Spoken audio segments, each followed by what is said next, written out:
салому алайкум азизони дил. ҳузури меҳмони навбатӣ рӯи эфири Сафина дидори мову шуморо сабаб гашт. тавре иттилоъ дорем бахшида ба истиқболи 30-солагии истиқлолияти давлатии ҷумҳурии Тоҷикистон таҳти сарпарастии пешвои миллат миёни қишрҳои гуногуни ҷомеа соли 2019 озмуни ҷумҳуриявии Тоҷикистон ватани азизи ман баргузор гардид ва 16 ноябр бахшида ба рӯзи президент дар театри давлатии академии опера ва балети ба номи Садр Динайнӣ озмуни ҷумҳуриявии Тоҷикистон ватани азизи ман ҷамъбаст гардид. шоҳҷоизаи асосии озмун ки 50,000 сомониро дар бар мегирифт ба иҷрокунандаи оҳанги достони симфонии ҳулбук аз номинатсияи оҳангсоз ба иштирокчии озмун Зафар Раҳимӣ тақдим гардид.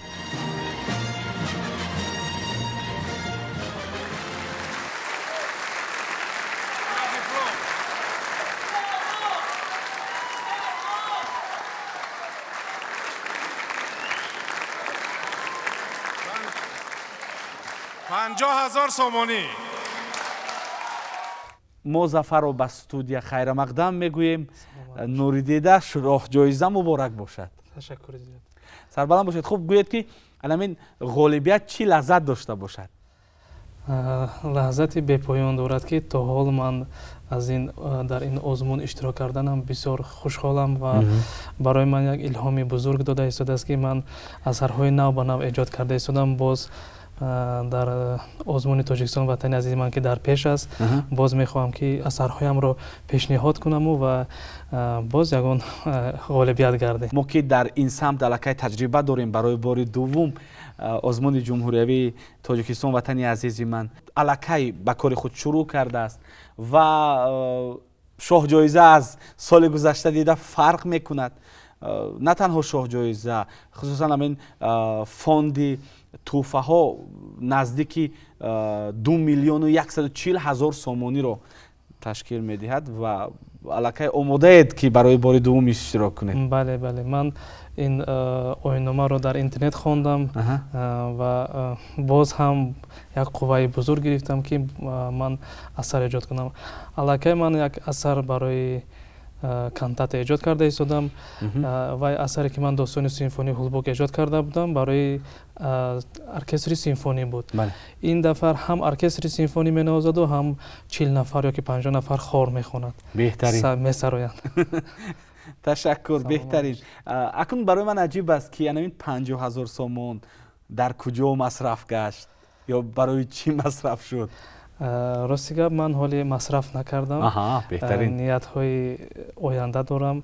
агар ки боз ғолибият шудам нақшаи бисёр дорам барои яъне ки мехоҳед дар даври дуввумам аниқтараш барои соли дуввумам иштирок кунед ва агар ғолиб бароед маблағҳоро ҷамъ карда ягон чизи бузургтар харидорӣ намоед. бале бале, нақша дорам ки хона харам. нияти нек аст.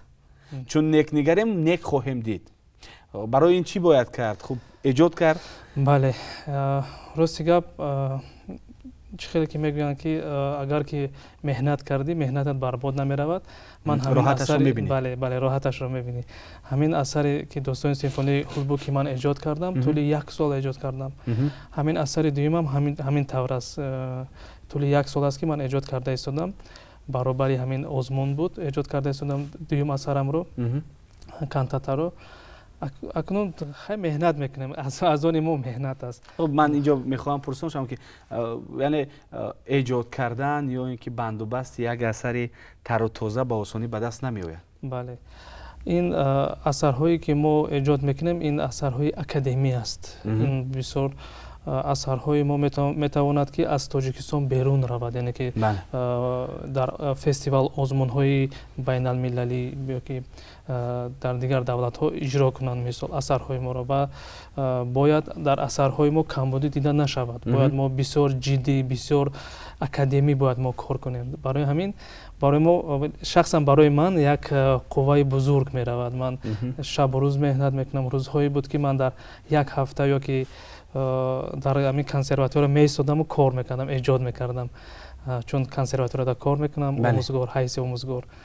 дар ҳамон ҷо ҳам эҷод мекардам, ҳам чӣ хел гӯям, бисёр вақтама ҳамуҷа мегузарондам ки то барои ҳамин асара бузургтар кардам. исед ки шумо хатмултаҳсили консерваторияи миллӣ ҳам ҳастед? бале, ман хатм кардам, 5 сол хонда хатм кардам. дар факултаи композиторӣ. устоди якуми ман Талабхоҷа Сатторов буд дар композиторӣ. бале, 2 моҳ хондам ва Шодравон аз дунё гузаштанд. баъд аз вай дар дасти Толибхон Шаҳидӣ хондам. баъд аз Толибхон Шаҳидӣ ки сафарҳои ҳунарӣ бисёр доштанд, баъд аз он кас ман ба Лола Пулатова гузарондам, хондам. ҳамин тавре хатм кардам. яъне нақши эшонам барои сазовор шудан ба шоҳҷоиза бисёр муассир аст ва се шахсияти барҷастаи алами ҷодаи ҳунар шумо ки ҳунар омӯхтед ва натиҷааш ана ҳамин гуна. боз як чизи дигар ҳаст ки ман 2016 сол ба аспирантураи эҷодӣ дохил шудам консерватория ва хатм кардам 2019 сол ҳамин асари достони симфонии Ҳулбук, яъне ки аз ман роҳбари ман аз Қирғизистон буд, яъне ки Муратбек Бегалиев ректори консерватории Қирғизистон аст ва дӯсти наздики Талабхоҷа Сатторов аст. ман дар он кас хондам ва он кас асари манро дида баромад, бисёр писанд омад. баъд ман пешниҳод кардам ҳамин асарро ба озмуни Тоҷикистон, ватани азизи ман. Зафар, дар оила касе даст дорад ба эҷод? ҳаст нафаре ё буд нафаре ки ҳунарманд? рости гап, дар оилаи мо неву дар авлодмон ҳаст санъаткори бузург Саидмурод Ҳотамов. баъд ҳамин сабаби композиторӣ ман чӣ хел шуд ки ман оҳанг эҷод мекардам, аз хурдсолӣ менавохтам, оҳанг эҷод мекардам, лекин рӯи нота намегузоштам. як рӯз аҷиб буд ки ман якум курс будам, дар хобгоҳ хоб ҳастаму баъд модарамро худо раҳматиро хоб мебинаму суруд нола мекунаму дар дастам аст, нола мекунам ҳамин сурудро, баъд аз хоб мехезаму ашкам ҷорӣ мешаваду ҳамин оҳангро гум накунам гуфта ман рӯи варақ менависам, ҳамин дар нота менависам. ба ҳамин сабаб шуд ки ман ҳамин оҳангсозии касбиро аллакай тай кардаму хостам ки асарҳоямро дар рӯи нота гирам. беҳтарин. ҳамин тавр оҳангсозии академӣ сар шуд. рӯҳи равони модар шод бод. шод бош. хуш, оҳанге ки шуморо ба шоҳҷоиза ноил гардонид ном дорад достони симфонии Ҳулбук. биёд атрофи ин оҳанг суҳбат кунем ва гӯед ки барои чӣ маҳз достони симфонии Ҳулбук номгузориш кардед ин оҳангро? рости ман 2017 сол ҳамин оҳангро сар кардам. ин оҳанг дар Қирғизистон ба сари ман омад, дар фикри ман омад. ман назди устод дар омадам, ман хостам ки як оҳанги фалсафаӣ ягон эҷод кунам. баъд устод Муратбек Бегалиев барои ман маслиҳат дод ки гуфт ту метавонӣ ки ягон шаҳр ё ки ягон чизҳое ки қадимӣ бошад барои дар ҳамон атроф бояд оҳанг эҷод кунӣ.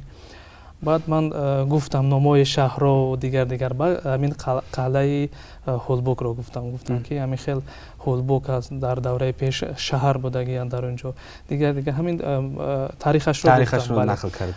баъд як оҳанг эҷод карда будам, ҳамин оҳанге ки ҳамин як кӯтоҳак ҳамон саршабии ҳамон асарро навохтаму баъд нақл кардам.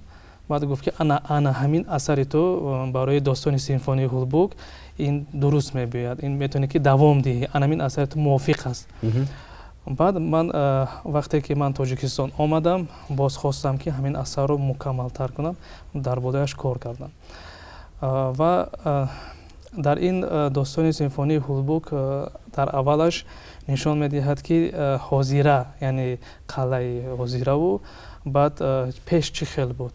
Пеш вақт рӯи Абрешим мерафтанд дар Ҳулбук манъ мешудану дидорбинӣ мекарданду дигар аз давлат омада корвонҳо ҳама мисоли ҳамин атрофи ҳамин таърихи Ҳулбукро ман нишон додам.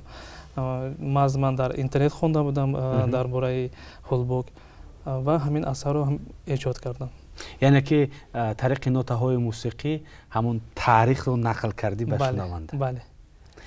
ташаккур, беҳтарин. Саломат. Исед ки озмун чун аз 3 давра иборат буд. бале. Дар 2 даври пеш чӣ пешниҳод кардӣ? ман 2 асар пешниҳод кардам. Яке асари вальс фантазия ном дорад. ин асар барои оркестри симфонӣ аст.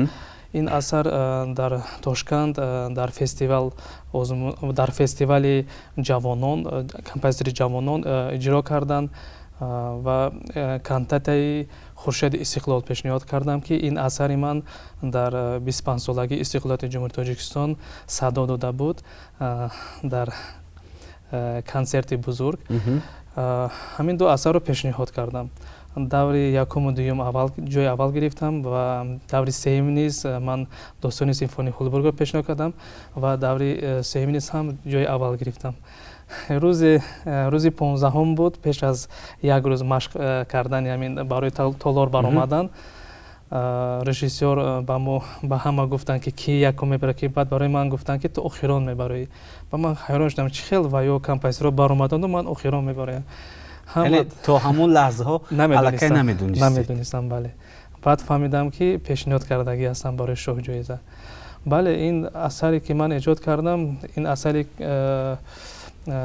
дар нисбати дигар асарҳо ин фикри ваё ҳаст, яъне ки фикри ҳакамон аст.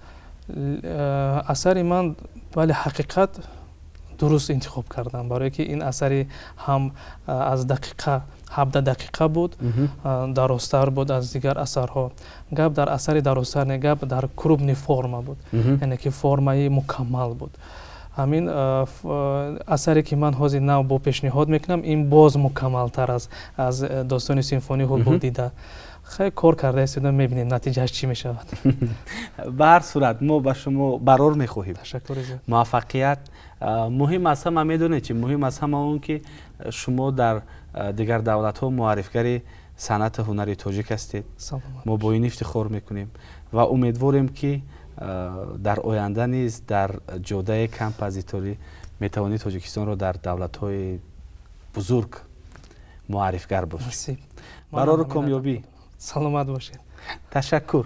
азизон, дар суҳбати мо қарор доштанд Зафар Раҳимӣ, ҷоизадори шоҳҷоизаи озмуни ҷумҳуриявии Тоҷикистон, ватани азизи ман. ва ин лаҳза имкон дорем ки порае аз аламон достони симфонии Хулбургро манзури шумо гардонем. бо шунидани ин достон бо шумо то наздиктарин дидор хайру хуш мекунем. хайр азизон, дӯстдори санъати асил бошед. хушомадед бори дигар. саломат бошед.